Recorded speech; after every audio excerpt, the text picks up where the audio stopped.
मेरी ज़िंदगी की हकीकी कहानी है। मेरे अब्बू वफ़ात पा चुके थे। एक रोज़ मैं और अम्मी सहन में बैठे थे कि एक अजनबी जवान सी लड़की हमारे घर आई और मेरी अम्मी को एक पर्चा देकर कहने लगी, आंटी प्लीज़ उसे मेरे जाने के बाद पढ़िएगा।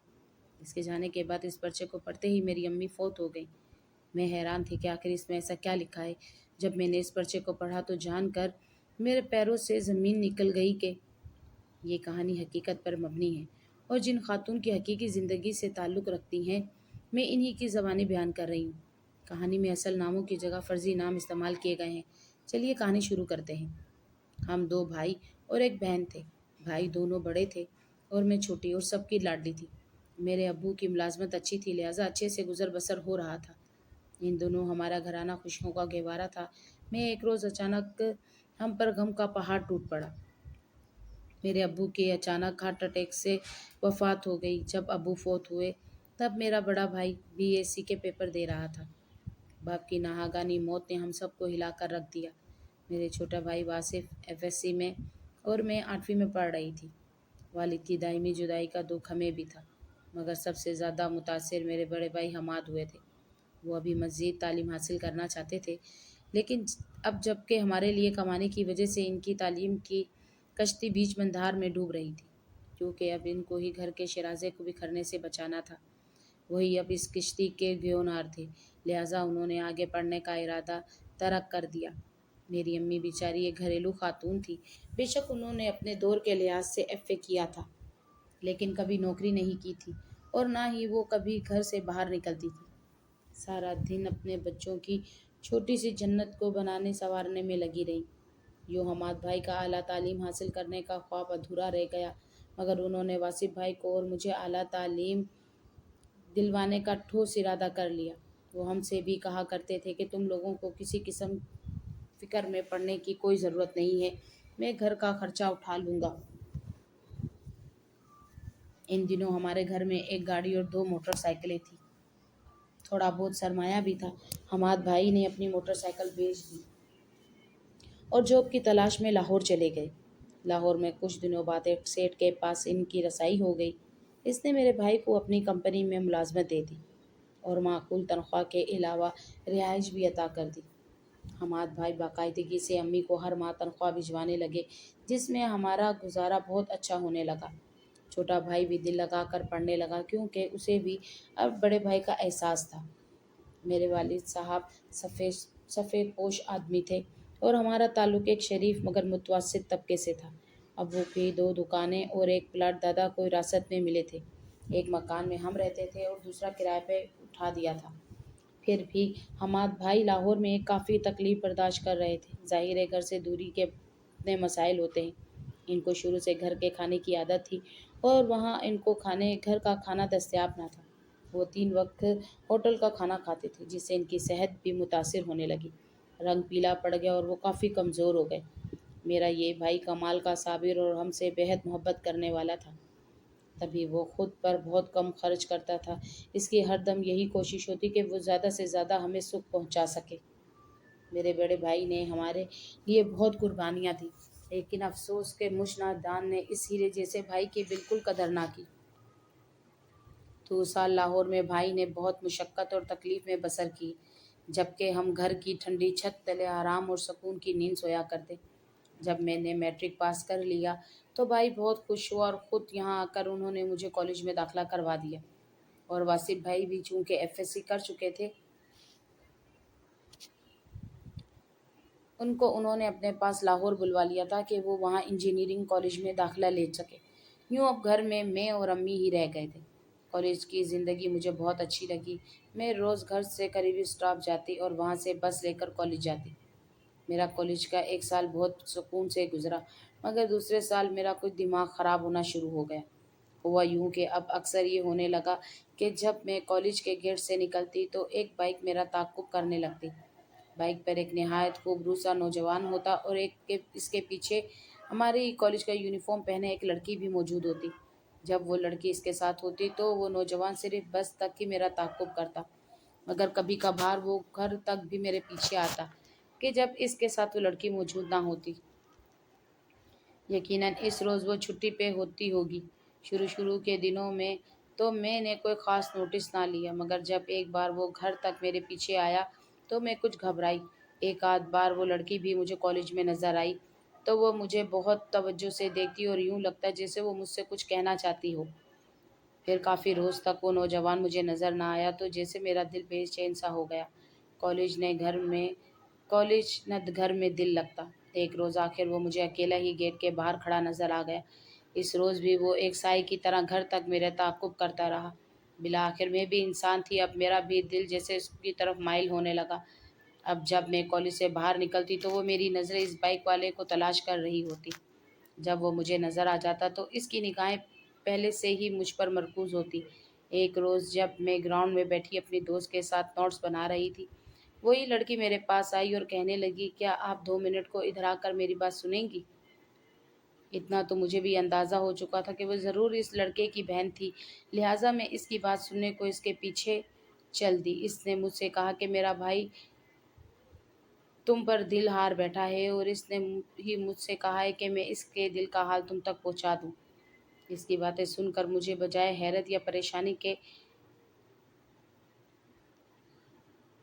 ایک دم سے خوشی محسوس ہوئی۔ اس نے مجھے اپنا نام مائرہ بتایا۔ اب اکثر یہ ہونے لگا کہ کالج میں جب بھی مائرہ مجھے نظر آتی ہم ایک دوسرے کے ساتھ باتیں کرنے لگتے۔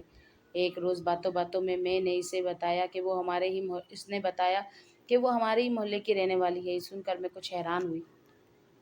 میں نے اس سے پہلے نہ تو کبھی اس نوجوان کو اور نہ ہی مائرہ کو ہمارے محلے میں دیکھا تھا، مگر وہ واقعی ہمارے ہی محلے کے رہنے والے تھے اور یوں میری اس سے کافی دوستی ہو گئی۔ اب تو کالج میں جب بھی میرا فری لیکچر ہوتا میں اور مائرہ اکٹھی ہو جاتی، ہماری گفتگو کا زیادہ تر موضوع اس کا بھائی ریحان ہی ہوتا۔ اب میں کالج کے گیٹ سے بھی اس کے ساتھ ہی نکلتی۔ ریحان نے اپنی بہن کے ذریعے مجھ سے خط و کتابات کا سلسلہ شروع کر دیا تھا۔ جب پہلی بار مائرہ نے اس کا خط مجھے لا کر دیا تو بجائے خفا ہونے کے میں دل سے مسکرانے لگی۔ بڑی بےتابی سے سارا راستہ طے کیا اور گھر جا کر اس کے خط کو پڑھا۔ پھر رات تک امی کے ساتھ میں کام میں مدد کرواتی بھی سارا وقت سوچتی رہی کہ جواب میں کیا لکھوں۔ رات کو امی کی نظروں میں پڑھائی کے بہانے اس کو جواب لکھنے بیٹھ گئی اور پھر خط کو بیگ میں رکھ لیا۔ صبح کالج جاتے ہی بے چینی سے مائرہ کے پاس گئی، بےتابی سے مائرہ کے پاس گئی اور وہ خط اسے دے دیا۔ اس طرح میرے ریحان کے ساتھ خط و کتابات مائرہ کے ذریعے ہونے لگے۔ جلدی محلے کی ایک دو لڑکیوں سے مجھے ریحان کے گھر والوں کے بارے میں معلومات ملنا شروع ہو گئی۔ بتاتی چلوں کہ میرے والد ایک عزت دار خاندان سے تھے۔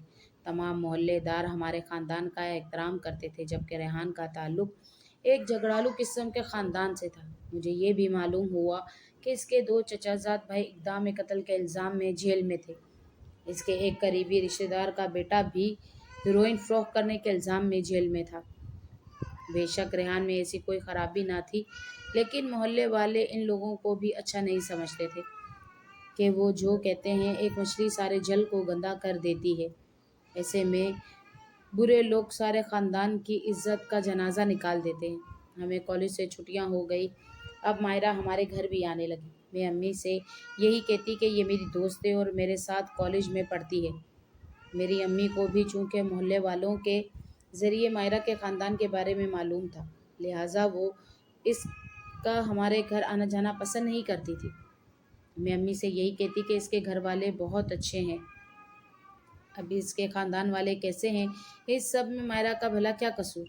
مگر امی کا کہنا تھا کہ مائرہ کے گھر والوں بے شک بری سرگرمیوں میں ملوث نہ ہوں، لیکن ہے تو وہ بھی انہی لوگوں کے خاندان کے کہ جنہیں پورا محلہ فسادی کہہ کر ان سے نفرت کرتا ہے، لہٰذا وہ مجھے مائرہ سے دوستی رکھنے سے منع کرتی تھی اور ان کے گھر میں آنا جانا پسند نہیں کرتی تھی، مگر میں ان کی نہیں سنتی تھی۔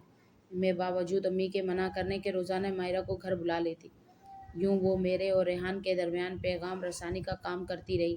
کبھی کبھار کالج سے جب ہم اکٹھے واپس گھر آتی، وہ اصرار کر کے مجھے اپنے گھر لے جاتی اور یوں میری ریحان سے ملاقات کروا دیتی۔ میری ماں جو مجھ پر اعتماد کرتی تھی، اس سیدھی سادی ماں کو میں نے اپنی کرتوتوں کی ہوا تک نہ لگنے دی، بلکہ اس عظیم ہستی کو دھوکہ دینے پر کمر کس لی۔ ایسی سرکشی کا جو نتیجہ نکلتا ہے وہ نکلا۔ کہیں محلے والوں نے مجھے مائرہ کے ساتھ اس کے گھر جاتے دیکھا تو دانتوں میں انگلی दबा कर रह गए कि कहाँ मैं एक अच्छे ख़ानदान से और कहाँ मैं सबकी नज़रों में नापसंदीदा लोगों के घर जा रही हूँ। फिर मेरे और रेहान के बारे में भी बातें फैलने लगी, मगर मैं तो मोहब्बत में अंधी हो चुकी थी। ये सब देखकर भी मैंने रेहान से मुलाकातों में कमी नहीं लाई। मेरी अम्मी तो घर से बाहर नहीं निकलती थी, मगर मैं अब सारे मोहल्ले में बदनाम हो गई। वो मोहल्लेदार जो मेरे मरहूम वालिद से इज्जत से मिला करते थे, अब अफसोस करने लगे कि ये क्या हो रहा है। इस शरीफ आदमी की बेटी क्या गुल खिला रही है। बेचारी बेवा माँ तो घर से कदम भी बाहर नहीं निकालती। उसे तो कुछ इल्म नहीं है कि लड़की किस राह पर जा रही है। बिला आखिर मोहल्ले के कुछ शरफा ने आपस में सलाह व मशवरा किया कि इससे पहले पानी सर के ऊपर से गुजर जाए, इस बेवा औरत को बाखबर कर देना चाहिए कि वो उनकी बेटी के कदमों को रोक सके। ऐसा ना हो कि बाद में बेचारी हाथ मलती रह जाए। जाहिर है मेरे दोनों भाई बाहर थे, हम दोनों माँ बेटी अकेली रह रही थी। सर पर किसी वारिस का हाथ नहीं था, लेकिन मैं और मेरी माँ अपने ज़ाती घर में रहने पर मजबूर थे कि हम यहाँ पर बरसों के रहने वाले थे। अव्वल तो ये कि मोहल्ला भी नहीं बदला जा सकता था, मगर अगर मोहल्ला बदल भी लेते तो लाजमन रेहान वहाँ भी पहुँच जाता कि ये आतिश इश्क होती ही इतनी खौफनाक शे है। मोहब्बत के सफ़र पे गमजान रही। एक रोज़ मोहल्ले की दो खवातीन ने आकर मेरी माँ को इस समर से भी आगाही दी कि मोहल्ले में तुम्हारी बेटी के बारे में ऐसी बातें हो रही हैं, आप बेटी पर तवज्जो दें। बाकी हमारा काम था आगाह करना। ये सुनते ही मेरी माँ तो जैसे सदमे से निढाल हो गई। वो तो जैसे सोच भी नहीं सकती थी कि जिस बेटी को हाथ का छाला बनाकर रखा था, जिसकी परवरिश और तरबियत में दिन का चैन और रात का आराम खोया, वो इन्हें ऐसे धोखा दे रही होगी। जाहिर सी बात है कि वो तो इन खवातीन के सामने खज्जल होकर रह गई। शर्मिंदगी के मारे कुछ कह भी ना पा रही थी। उन्होंने इनसे कहा कि आपने अच्छा किया जो मुझे आगाह किया। मैं बेखबर थी, मगर अब मुझे अच्छे से खबर लेती हूँ इसकी। एक औरत जिसको हम खाला सफ़िया कहा करते थे, वो अम्मी से कहने लगी, देखो रज़िया बाजी, मुझे अपनी बहन समझती हो ना। तुम्हारी बेटी की इज़्ज़त हमारी इज़्ज़त है, इसलिए मैं आपको आगाह करने आई हूँ कि ऐसा ना हो कि कल को पछताना पड़े। क्योंकि सारे मोहल्ले में रिमशा के इश्क का डंका पीट रहा है, और ये डंका पीटने वाला भी कोई और नहीं बल्कि खुद वो लड़का रेहान और इसका अपना ख़ानदान है। वो खुद हर जगह ये बातें फैलाते फिर रहे हैं। अब तो मोहल्ले के बच्चे बच्चे को रिमशा और रेहान के ताल्लुक का इलम है। बस एक तुम ही बेखबर हो बहन। मेरी मानो तो तुम अपने बेटों को यहाँ बुला लो, इन्हें तमाम सूरत हाल से आगाह करो, वरना कल को वो भी तुम्हें ही दोष देंगे कि माँ तुमने बेटी पर नज़र क्यों नहीं रखी, या फिर हमें वक्त से पहले आगाह क्यों नहीं किया। जब हमाद या वासिफ खुद यहाँ होंगे तो रिमशा की भी इतनी हिम्मत नहीं पड़ेगी कि वो रेहान से मिलती फिरे, और ना ही रेहान पे जुर्रत कर सकेगा। वो भी शायद इसलिए इतनी जुर्रत रख रहा है कि उसे मालूम है कि तुम दोनों माँ बेटी अकेली हो, और इसका कोई क्या बिगाड़ लेगा। देखो बहन, हम जानते हैं कि तुम्हारी बेटी शरीफ है, मगर शरीफ भाइयों और बाप के सर पर ना होने से वो कुछ आज़ाद ख्याल हो गई है और यूं रास्ते से भटक रही है। तुम अपने बेटों को बुलवा लो गी तो सब हालात संभल जाएंगे। इस दूसरी औरत के जाने के बाद अम्मी आंसू बहाती हुई खाला सफ़िया से कहने लगी, सफ़िया तुम तो जानती हो वासिफ वहाँ कॉलेज में पढ़ रहा है और हमाद की भी वहाँ नौकरी है। वो दोनों यहाँ भला कैसे आ सकते हैं। कभी सोचा नहीं था कि ये दिन भी देखना पड़ेंगे। खाला सफ़िया मेरी माँ को तसल्ली देते हुए कहने लगी, बाजी दिल छोटा नहीं करो, या ऐसा करो कि खुद बेटी को लेकर बेटों के पास चली जाओ, वहाँ कोई किराए का घर ले लेना, या फिर अपना मकान फ़रोख्त करके कहीं और नकल मकानी कर जाओ। वरना जैसी जैसी मैंने बातें सुनी हैं, वो दिन दूर नहीं लगता जब तुम हर किसी के मुंह छुपाती फिरोगी। मेरा फ़र्ज़ था तुम्हें बहन समझकर आगाह करना, सो मैंने कर दिया। अब आगे तुम्हारी मर्ज़ी है कि जो तुम मुनासिब समझो। खाला सफ़िया के जाने के बाद अम्मी गुस्से से मेरे पास आईं और मुझसे इस बारे में पूछा। मैं तो पहले ही परेशान थी कि अम्मी को क्या कहूँगी। कोई चारा ना पाकर मैं इनके सामने साफ मुकर गई। कुछ देर हम में बहस होती रही तो अम्मी कहने लगी कि मैं तुम्हारे बड़े भाई को फ़ोन करती हूँ और उससे सारी सूरत हाल से आगाह करती हूँ, ताकि उसे इल्म हो कि तुम यहाँ क्या गुल खिला रही हो और बाहर हमारे बारे में कैसी बातें हो रही हैं। मुझे मालूम था कि अम्मी ऐसा नहीं करेंगी, क्योंकि वो बेटे को हरगिज़ इतना बड़ा सदमा नहीं देना चाहेंगी कि जो हमारी खातिर दूसरे शहर में धक्के खा रहा था। मैंने धड़ल्ले से कह दिया कि बेशक आप मेरे भाइयों को आगाह कर दें। मैं डरने वाली नहीं हूँ और ना ही इस इल्ज़ाम पर शर्मिंदा हूँ, क्योंकि ये लोग फजूल में बकवास कर रहे हैं। मैं बिल्कुल बेकसूर हूँ। मैं मायरा के घर में 2-3 बार गई ज़रूर हूँ, मगर सिर्फ़ इससे मिलने, और वो आप भी जानती हैं कि वो मेरे कॉलेज में पढ़ती है और मेरी दोस्त है। क्या वो मेरे घर नहीं आती? और मैं भी 2-3 बार बस पढ़ाई के सिलसिले में ही इसके घर गई थी, वो भी इसके साथ इकट्ठे कॉलेज से आते हुए। वो मुझे ज़बरदस्ती अपने घर ले गई, तो मैंने आपको आगाह भी नहीं किया कि आप मुझ पर गुस्सा करेंगी। मगर ये जो लोग उल्टी सीधी बातें मेरे साथ जोड़ रहे हैं, ये बिल्कुल झूठ है। पता नहीं इनके साथ क्या मामला है। मेरी मायरा के भाई के साथ कोई ताल्लुक नहीं है। जब भी किसी भी तरह अम्मी की पकड़ में ना आई, तो वो सर पकड़ कर बैठ गई। उन्होंने फ़ौरन हमाद भाई को फ़ोन किया और कहा कि बेहतर होगा कि तुम अब हमें अपने साथ लाहौर में रखो ताकि परेशानियां कम हो। मैं खुद भी बीमार रहती हूँ। मैं अब तुम लोगों के बगैर अकेली यहाँ नहीं रह सकती। ना जाने क्यों अब रात भर मेरा दिल घबराता रहता था। अम्मी को इतना परेशान हाल सुनकर हमाद भाई ने जवाब दिया, ठीक है अम्मी, आप बिल्कुल परेशान नहीं हो। मैं फिलफौर मकान तलाश करके आपको और इंशा को लाहौर बुलवा लेता हूँ। हम किराए का मकान ले लेते हैं, सब साथ रहेंगे तो सबको सुकून मिलेगा, मुझे भी और आपको भी। अम्मी के बाद फ़ौरन ही हमाद भाई ने 2 दिन के अंदर ही घर तलाश कर लिया और अम्मी को फ़ोन किया कि आप लोग ज़रूरी सामान बांध ले, मैंने यहाँ घर ले लिया है और आप लोगों को जल्द लेने आ रहा हूँ। 3 रोज़ के बाद हमाद भाई हमें लेने आ गए। मेरा परेशानी से बुरा हाल था। मैं यहाँ से बिल्कुल भी नहीं जाना चाहती थी कि मैं रेहान के बगैर नहीं रह सकती थी, और वहाँ जाने का मतलब था कि रेहान से राब्ता बिल्कुल ख़त्म हो जाना। लिहाजा मैंने रोना शुरू कर दिया कि मेरे सालाना इम्तिहानात सर पर हैं। मैं अभी अपना कॉलेज हरगिज़ नहीं छोड़ूंगी। मेरा तो पूरा साल ज़ाया हो जाएगा। भाई से इल्तिजा की कि प्लीज़ मुझे इम्तिहान देने दें।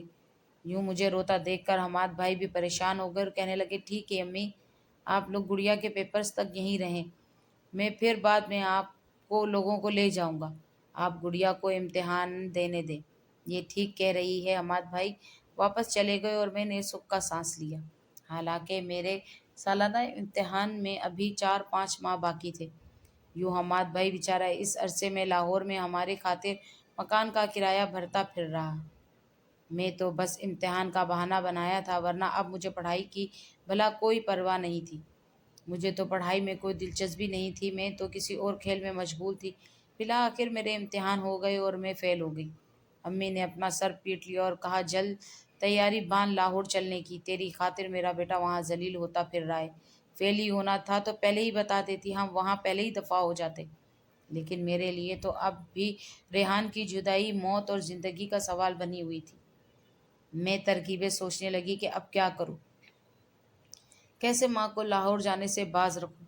मैंने रेहान से इस बारे में जिक्र किया तो वो कहने लगा कि मैं अपने घर वालों को तुम्हारे घर भेजता हूँ, तुम्हारी वालदा से रिश्ता तलब करने के लिए। मैंने कहा, नहीं, इस तरह तो सारी बात खुल जाएगी। वो आपके घर वालों को रिश्ता भी नहीं देंगी और मुझे भी कल की बजाय आज ही लाजमन लाहौर ले जाएंगी। वो कहने लगा, फिर और क्या हो सकता है, तुम बताओ मुझे। फिर यही हल बचता है कि हम रिश्ता नहीं देंगे तो हम कोर्ट मैरिज कर लेंगे, अगर रिश्ता नहीं देंगे तो हम कोर्ट मैरिज कर लेंगे। मैंने कहा, ऐसा कतई नहीं हो सकता। मैं अपनी बेवा माँ की नेकनामी पर इतना बड़ा दाग नहीं लगा सकती। वो जिंदा दरगोर हो जाएंगी और मेरा भाई जो मुझसे इस कदर प्यार करता है, मेरा घर से भाग कर शादी करने पर इसका सदमे से हार्ट फेल हो जाएगा। हमारे पास और है भी क्या सिवाय इज्जत के सरमाए के। मेरे भाई ने जाते हुए कहा था, देखो, इस सरमाए की हम सब की को हिफाजत करनी है, वरना हम तिनके से भी हल्के हो जाएंगे। रेहान कहने लगा, मगर अब तो सारे जहां को हमारे फंसाने का इल्म है, सिर्फ तुम्हारे भाइयों को नहीं है। तो तुम क्या समझ रही हो कि बकौल इनके अब इनकी इज्जत का सरमाया बचा हुआ है? हो सकता है बहुत जल्द उनको भी मालूम हो जाए, इसलिए तुम बेवकूफ़ों जैसी बातें मत करो। और कल मेरे घर वाले तुम्हारे घर रिश्ता तलब करने आ रहे हैं, तुम अपनी अम्मी को आगाह कर देना।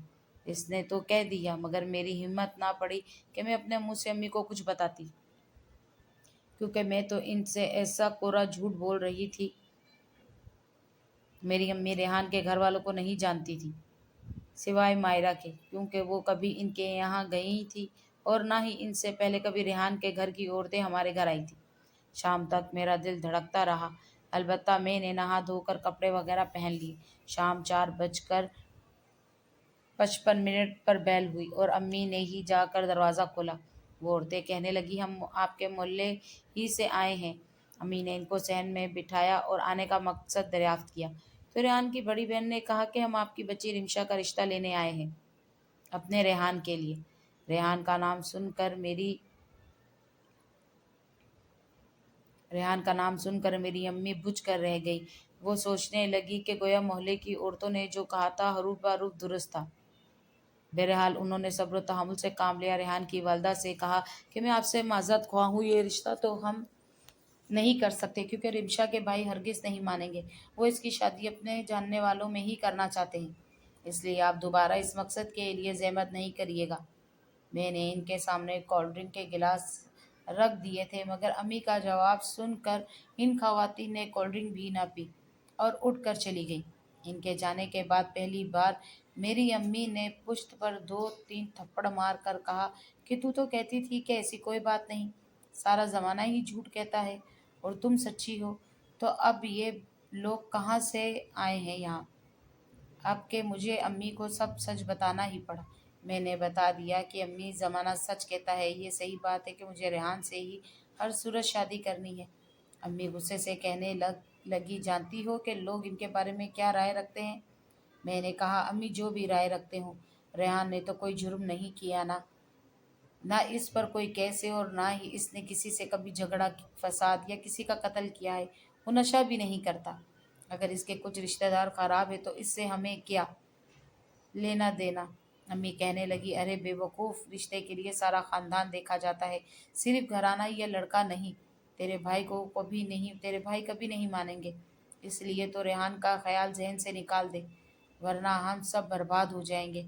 हमाद और वासिफ के कान में अगर इस मामले की भनक भी पड़ गई तो वो या तो खुद को शूट कर लेंगे या फिर किसी और की जान ले लेंगे। अम्मा के वास्ते तो इस रिश्ते से बाज आ जा, अल्लाह के वास्ते तो इस रिश्ते से बाज आ जा, वरना याद रखना कि अंजाम अच्छा नहीं होगा। मुझ पर तो इन दिनों इश्क का जादू सर चढ़कर बोल रहा था।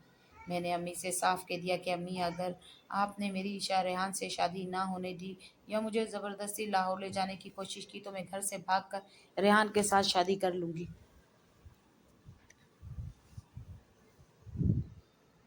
मेरी अम्मी मेरी दीदा दिलेरी पर दम दम बखुद रह गई। वो जान गई कि अब मैं ऐसी बेलिहाज हो चुकी हूँ कि किसी के रोकने से नहीं रुकूंगी, चाहे हालात जो भी हो जाए। इस वाक़या के चंद दिनों बाद ही ईद थी और हमाद भाई ने लाहौर से मेरे लिए बहुत खूबसूरत सूट, चूड़ियाँ, जूते बजरिया पार्सल भिजवाए थे। ईद से कुछ दिन पहले मैंने रेहान के साथ मिलकर ये मंसूबा बनाया कि हम घर से भाग जाते हैं। मैंने उसे बता दिया था कि मेरी अम्मी अब किसी सूरत मुझे लाहौर ले जाने से पीछे हटने वाली नहीं है और ना ही वो तुम्हारा रिश्ता देने वाली है। मैंने इनसे कहा कि ईद के रोज़ मैं चचा के घर मिलने जाने के बहाने घर से निकलूंगी और तुम मुझे गली से गाड़ी में ले लेना। मेरा इरादा अब पक्का घर से भागकर रेहान से शादी करने का था। अल्लाह जाने ये बात कैसे रेहान के चचाजाद भाई को मालूम हुई, या शायद रेहान ने ही उसे भी इस मंसूबे में शामिल किया होगा।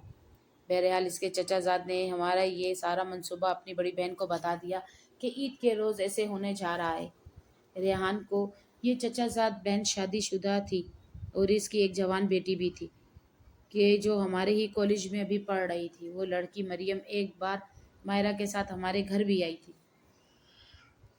मरियम को इसकी माँ ने ना जाने क्या सोचकर एक पर्चे पर यह सारी बात लिख कर दी और ईद से एक रोज़ पहले जब मैं और अम्मी सहन में बैठी थी, वो मेरे साथ लाहौर शिफ्ट होने के मुतालिक ही बातें कर रही थी, क्योंकि ईद के फ़ौरन बाद भाई हमें लेने आने वाले थे।